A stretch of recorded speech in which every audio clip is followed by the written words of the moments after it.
Hello, my friend. I'm so glad you are here today. Close your eyes for a moment. Imagine you are holding something very small in your hand. White, light, almost nothing. You could drop it and never notice. But without it, your body begins to fail.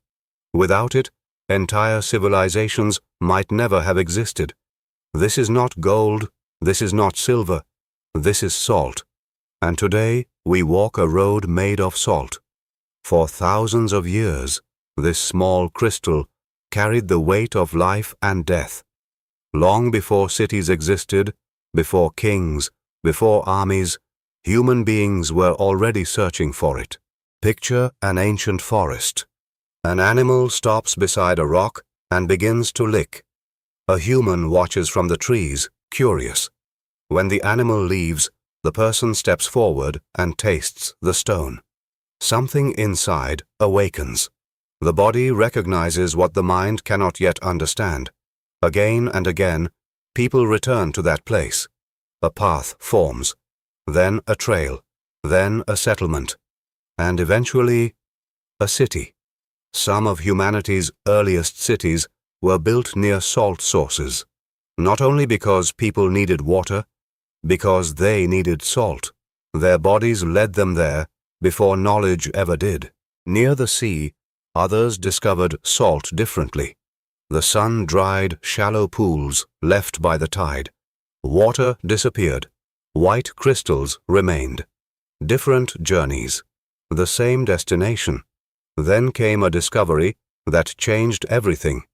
Someone left meat near salt. Days later, while other food had rotted, this meat remained edible. For the first time, food could survive time. Summer could feed winter.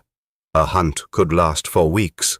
Salt gave humanity something greater than preservation. It gave people time. And time changes everything. In ancient China, people boiled salty water in clay pots. Slowly, white crystals appeared. Now salt was no longer only discovered. It could be made, stored, transported, controlled, and rulers noticed, because whoever controls necessity controls people. Thousands of years ago, Chinese rulers transformed salt into political power.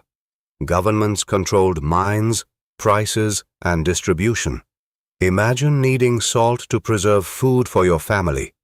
And there is only one seller, the state. No alternatives, no choice. Salt taxes funded roads, armies, and entire governments. Then, another empire learned the same lesson. Rome. Roman soldiers depended on preserved food. Cities depended on salt to survive winter. Without salt, Rome struggled. The Romans built roads for transporting it. One was called the Via Salaria, the Salt Road. Even language remembers this history. The word salary comes from salarium, a reminder that something sprinkled onto food once defined value itself. Empires discovered an uncomfortable truth. Control necessity. And you control loyalty. Dependence creates power. When Rome fell, this lesson survived. Kingdom after kingdom inherited it, because salt had become more than a mineral. It had become control. Centuries later, in medieval France, this became the gabelle, a cruel salt tax. Ordinary people were forced to buy expensive salt from the government, even if they could not afford it, even if they did not want it. Poor families suffered. Salt was not luxury. Salt meant survival. Some risked prison or death smuggling cheaper salt, not because they were criminals, because they wanted their children to eat. Anger grew quietly for generations, and eventually, France exploded. Salt helped feed the fire of revolution. Then we traveled to India. The year is 1930.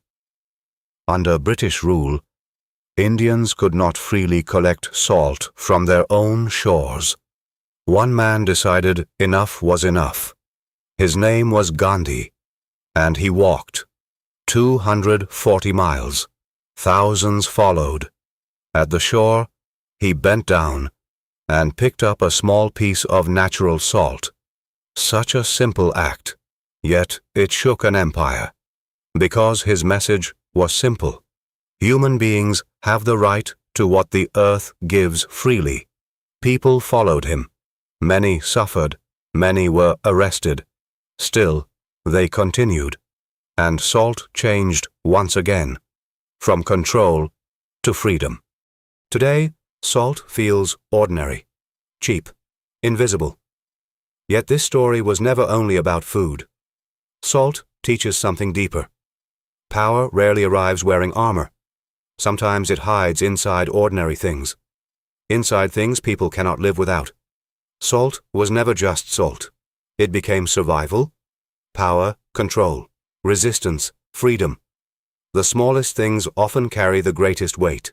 So next time you season your food, remember, what feels ordinary today was once worth rebellion, once worth sacrifice, once worth dying for.